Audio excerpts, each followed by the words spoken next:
할렐루야. 오늘은 12월 9일 수요일입니다. 우리 새벽 기도에 하나님 앞에 간절한 마음으로 예배 드리시겠습니다. 사랑과 은혜가 충만하신 우리 하나님 아버지, 오늘도 이른 아침 첫 시간 주님 앞에 나와 예배 드릴 수 있도록 인도해 주신 것 감사를 드립니다. 우리의 생명과 호흡을 지켜주시고 오늘도 이 땅 가운데 살아갈 수 있는 능력과 힘을 공급하시는 살아계신 하나님의 은혜 앞에 감사를 드립니다. 하나님, 오늘도 하나님의 그 주권을 인정하게 하시고 우리를 사랑하시고 은혜 베푸시는 하나님의 놀라운 손길 앞에 늘 감사와 절대 겸손으로 살아갈 수 있는 믿음의 백성들 되게 하옵소서. 예수님의 이름으로 감사하며 기도하옵나이다. 아멘. 찬송가 20장입니다. 찬송가 20장, 옛날 찬송가는 41장입니다. 옛날 찬송가 41장, 새 찬송가는 20장입니다. 큰 영광 중에 계신 주 나 찬송합니다.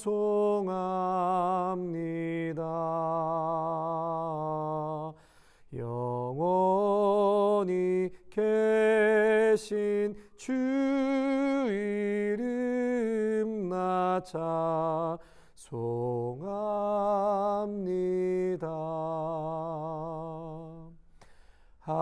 한없이 크신 능력을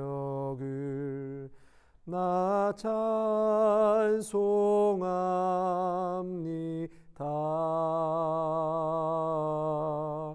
참되고 미쁜 그 언약 나 찬송합니다.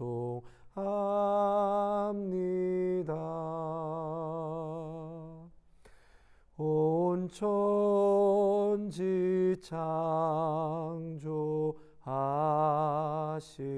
창조하시던 그 말씀이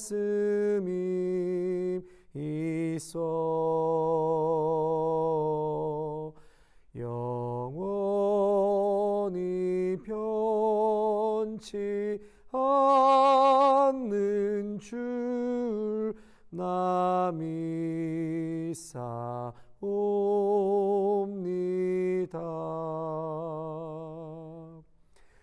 그 온유하신 주음성 날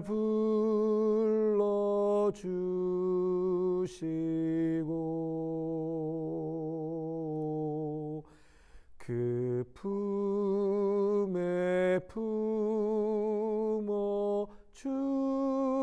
주시니 나 찬송합니다.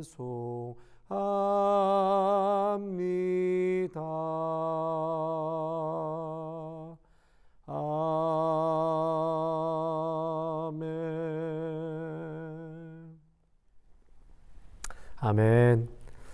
오늘 우리에게 주시는 하나님의 말씀은 다니엘 11장 1절에서 19절까지 말씀입니다. 다니엘 11장 1절에서 19절까지의 말씀입니다.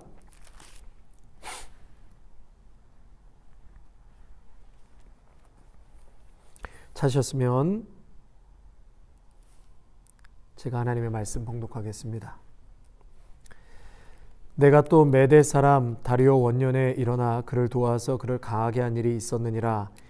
이제 내가 참된 것을 내게 보이리라. 보라, 바사에서 또 새 왕들이 일어날 것이요 그 후에 넷째는 그들보다 심히 부요할 것이며 그가 그 부요함으로 강하여진 후에는 모든 사람을 충동하여 헬라 왕국을 칠 것이며 장차 한 능력 있는 왕이 일어나서 큰 권세로 다스리며 자기 마음대로 행하리라. 그러나 그가 강성할 때에 그의 나라가 갈라져 천하 사방에 나누일 것이나 그의 자손에게로 돌아가지도 아니할 것이요 또 자기가 주장하던 권세대로도 되지 아니하리니 이는 그 나라가 뽑혀서 그 외에 다른 사람들에게로 돌아갈 것임이라.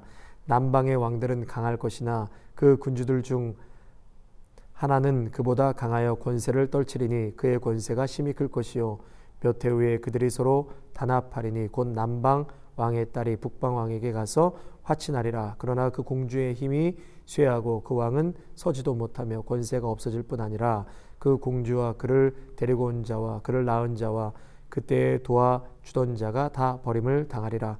그러나 그 공주의 본 족속에게서 난 자 중에 한 사람이 왕위를 이어 권세를 받아 북방 왕의 군대를 치러 와서 그 성에 들어가서 그들을 쳐서 이기고 그 신들과 부어 만든 우상들과 은과 금의 아름다운 그릇들은 다 노력하여 애굽으로 가져갈 것이요 몇 해 동안은 그가 북방 왕을 차지 아니하리라. 북방 왕이 남방 왕의 왕국으로 쳐들어갈 것이나 자기 본국으로 물러가리라. 그러나 그의 아들들이 전쟁을 준비하고 심히 많은 군대를 모아서 물이 넘침같이 나올 것이며 그가 또 와서 남방왕의 경관성까지 칠 것이요 남방왕은 크게 노하여 나와서 북방왕과 싸울 것이라. 북방왕이 큰 무리를 일으킬 것이나 그 무리는 그의 손에 넘겨준 바 되리라. 그가 큰 무리를 사로잡은 후에 그의 마음이 스스로 높아져서 수만 명을 엎드려뜨릴 것이나 그 세력은 더하지 못할 것이요 북방왕은 돌아가서 다시 군대를 전보다 더 많이 준비하였다가 곧 몇 해 후에 대군과 많은 물건을 거느리고 오리라. 그때 여러 사람들이 일어나서 남방왕을 칠 것이요 내 백성 중에서도 포악한 자가 스스로 높아져서 환상을 이루려 할 것이나 그들이 도리어 걸려 넘어지리라. 이에 북방왕은 와서 토성을 쌓고 견고한 성읍을 점령할 것이요 남방 군대는 그를 당할 수 없으며 또 그가 택한 군대라도 그를 당할 힘이 없을 것이므로 오직 와서 치는 자가 자기 마음대로 행하리니 그를 당할 사람이 없겠고 그는 영화로운 땅에 설 것이요 그의 손에는 멸망이 있으리라. 그가 결심하고 전국에 힘을 다하여 이르렀다가 그와 화친할 것이요 또 여자의 딸을 그에게 주어 그의 나라를 망하게 하려 할 것이나 이루지 못하리니 그에게 무익하리라. 그 후에 그가 그의 얼굴을 바닷가로 돌려 많이 점령할 것이나 한 장군이 나타나 그의 정복을 그치게 하고 그 수치를 그에게로 돌릴 것이므로 그가 드디어 그 얼굴을 돌려 자기 땅 산성들로 향할 것이나 거쳐 넘어지고 다시는 보이지 아니하리라. 아멘. 할렐루야. 오늘도 주신 하나님의 귀한 말씀 붙들고 또 성령 충만을 사모하셔서 모두가 승리하시는 복된 하루가 되시기를 바랍니다. 제가 아까 다 이렇게 녹화를 마치고 이제 끝났는데요. 뒤를 돌아보니까 촛불에 점화를 하지 못하고 녹화를 해서 다시 처음부터 이제 또 시작을 합니다. 근데 제가 이렇게 그 상황이 바뀐 지가 얼마 안 돼서 자꾸 이렇게 웃음이 나는데 여러분들 이해해 주시고요. 또 귀한 사역 또 말씀 사역 잘 감당할 수 있도록 여러분도 기도해 주시고 더 많이 중보해 주시기를 바랍니다. 예, 두 번 하니까 더 좋습니다. 예, 힘이 납니다. 할렐루야.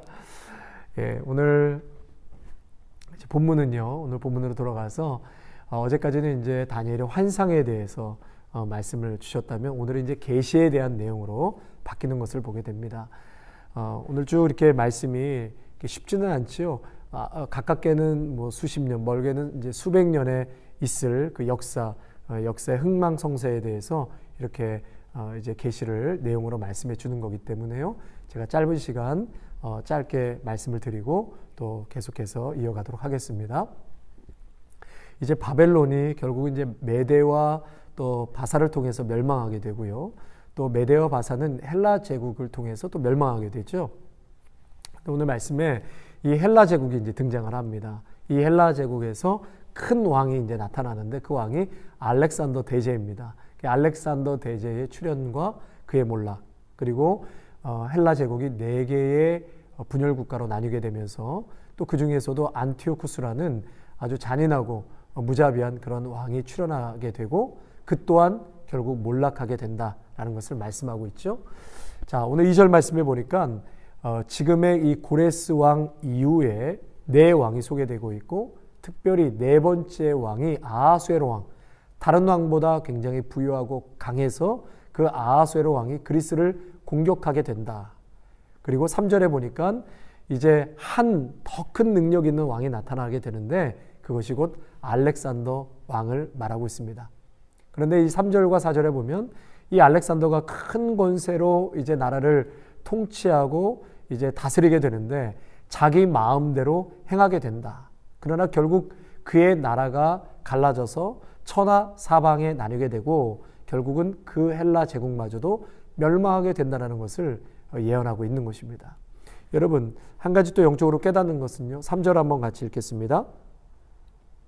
장차 한 능력 있는 왕이 일어나서 큰 권세로 다스리며 자기 마음대로 행하리라. 큰 권세가 있어서 다스리고 자기 마음대로 행한다는 것이죠. 권세가 있으니까 마음대로 행하는 것 같이 보입니다. 그러나 어느 정도 기간 그렇게 마음대로 행하는 것 같지요.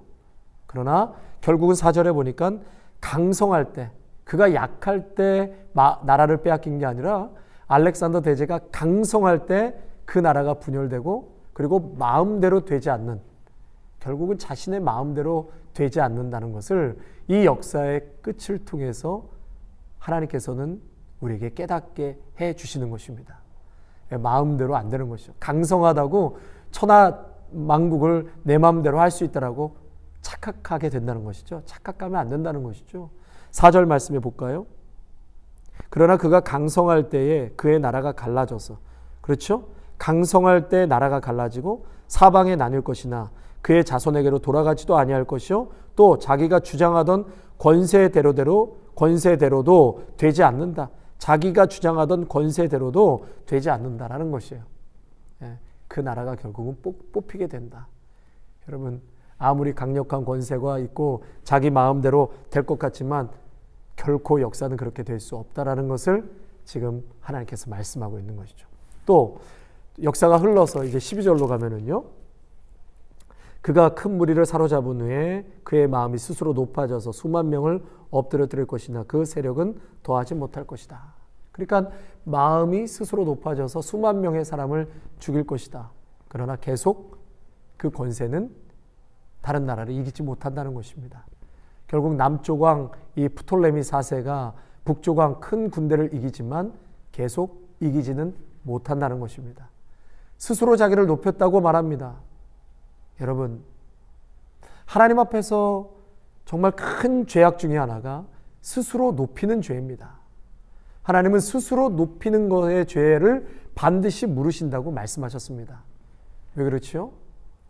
스스로 높이는 죄는 결국 하나님의 주권을 부정하는 것입니다. 하나님의 존재 자체를 부인하는 것이죠. 또 하나는 안개와 같은 아무것도 아닌 인생, 우리가 겉옷을 화려하게 걸쳤다고 본인의 신분을 착각하고 있기 때문입니다.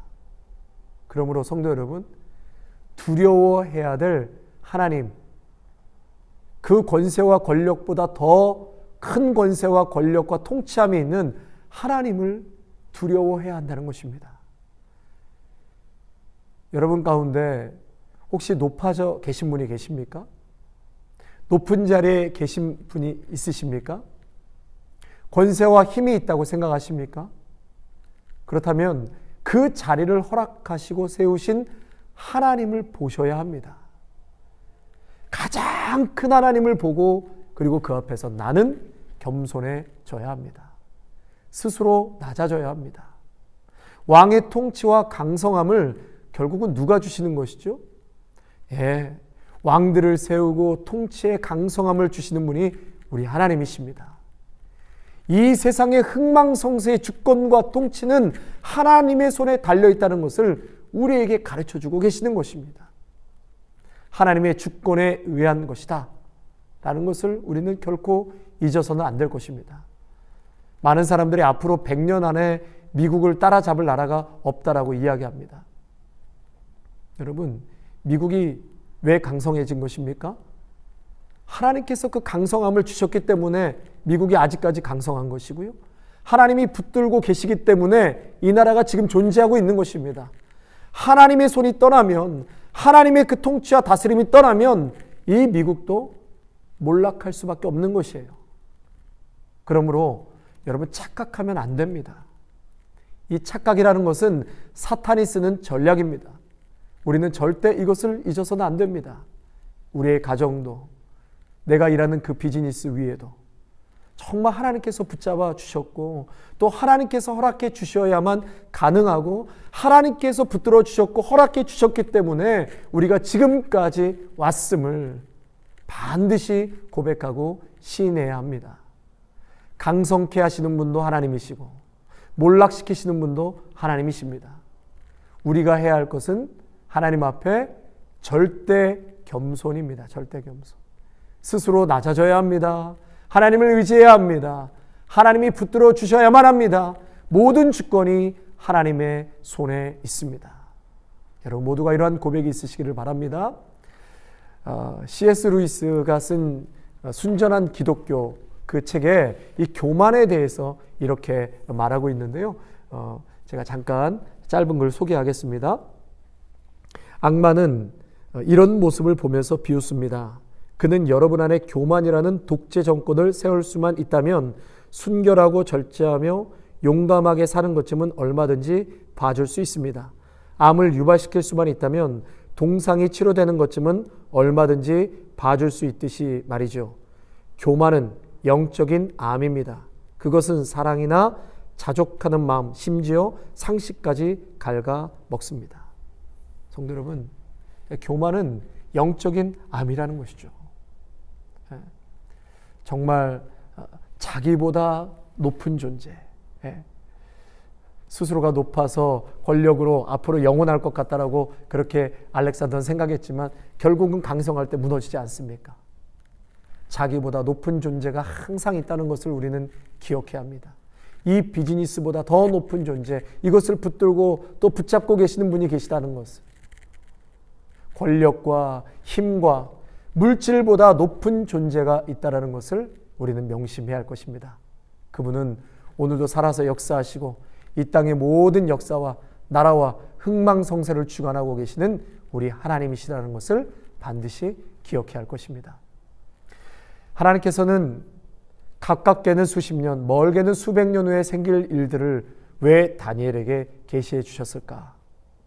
이 바사제국 일들뿐만 아니라 알렉산더 대왕의 활약과 또 시리아의 셀류쿠스 왕조와 애굽의 이 프톨레미 왕조의 갈등에 이르기까지 북방과 남방을 아우르는 그러한 예언을 왜 이 시점에서 다니엘에게 보여주시고 전하라고 하셨을까? 여러분, 답은 하나입니다. 결국은 세상 방식, 인간의 역사는 더 많은 부와 권력을 차지하기 위해서 전쟁을 일으키고 이웃나라를 공격하고 다른 사람을 억압하고 살인과 전쟁은 반복된다는 것입니다. 또한 열방은 그 틈바구니에서 동맹을 맺고 살아남기 위해서 화친을 하고 갈등 관계에서 벗어나기 위해 애를 쓰지만 결국 악한 세상에는 완전한 평화가 있을 수 없다. 이 역사를 통해서 하나님은 그것을 깨닫게 하는 것이죠. 사랑하는 성도 여러분, 그래서 해답은 새로운 정치인의 등장이 아닙니다. 새로운 대통령이나 행정부에서 오는 것이 아닙니다. 결국은 예수 그리스도이십니다. 아멘. 진정한 평화는 그리스도 안에 있는 것입니다. 예수 그리스도는 세상의 다툼과 전쟁을 끝내실 유일한 구원자가 되십니다. 그래서 예수님이 온 인류의 소망이신 것이죠. 예수 그리스도는 하나님과 죄인 사이에, 그리고 사람과 사람 사이에 평화를 만드신 분입니다. 온 열방과 민족이, 그리고 우리의 이웃이 그리스도 앞으로 나올 때 예수 그리스도를 인정하고 그분의 통치와 다스림 가운데 거할 때 비로소 그 나라와 가정과 민족은 참된 평화와 안식을 누리게 되는 줄로 믿습니다. 성도 여러분, 우리 모두에게 그러한 평화, 그러한 시인과 다스림 속에 하나님의 그 통치와 주권 아래 거하며 살 때가 가장 복된 삶, 가장 평화스러운 삶이 되는 줄로 믿습니다. 아멘. 우리 주여 한번 부르짖고 함께 같이 기도하겠습니다. 주여, 하나님 아버지, 인류의 소망이 되시고 참 평안이 되시기 위해서 이 땅 가운데 오신 우리 주 예수 그리스도, 이 대강절 우리의 참 소망이시요 통치자시요 주권자 되시는 우리 주 예수 그리스도를 오늘도 기다리며 바라보게 하여 주시옵소서. 결국은 인간이 행하는 그 모든 열매는 악하고 참 몰락과 멸망할 수밖에 없는 인간의 교만으로 종지부를 찍을 수밖에 없는 그러한 역사를 보게 됩니다. 주님, 스스로 높은 곳에 거하지 않게 하시고 지금까지 허락하신 이 모든 것 위에 더 뛰어나신 우리 살아계신 하나님이 계심을 이 역사를 통해서 우리 모두가 깨닫게 하여 주시옵소서. 하나님, 적은 데서는 우리의 가정에서부터, 또 우리의 교회, 또 사회, 우리의 비즈니스, 온 나라가 이 모든 것을 다스리시고 오늘도 살아서 역사하시는 그 살아계신 하나님을 인정하고 그분의 주권과 통치 아래 순종하며 오늘도 절대 겸손으로 나아갈 수 있는 우리 모두가 되게 하여 주시옵소서. 그래서 하나님이 주시는 놀라운 축복과 평안과 안식을 누릴 수 있는 우리 모두가 되게 하여 주시옵소서. 감사를 드리며 우리 주 예수 그리스도의 이름으로 기도하옵나이다. 아멘. 이제는 우리 주 예수 그리스도의 은혜와 무한하신 하나님 아버지의 사랑하심과 성령의 위로하심과 충만하심이 모든 인류의 역사와 또 삶의 자리에 가장 뛰어나고 가장 강력한 권세와 통치와 힘을 갖고 계시는 우리 살아계신 하나님, 우리 주 예수 그리스도 앞에 우리가 오늘도 순종하며 그 다스림 가운데 살아가겠노라고 다짐하며 나아가는 귀한 믿음의 성도들과 가정과 일터와 자녀 위에, 아름다운 교회 위에, 영상을 통하여 함께 예배하는 귀한 성도들 위해 이제로부터 영원토록 함께 하시기를 간절히 축원하옵나이다. 아멘.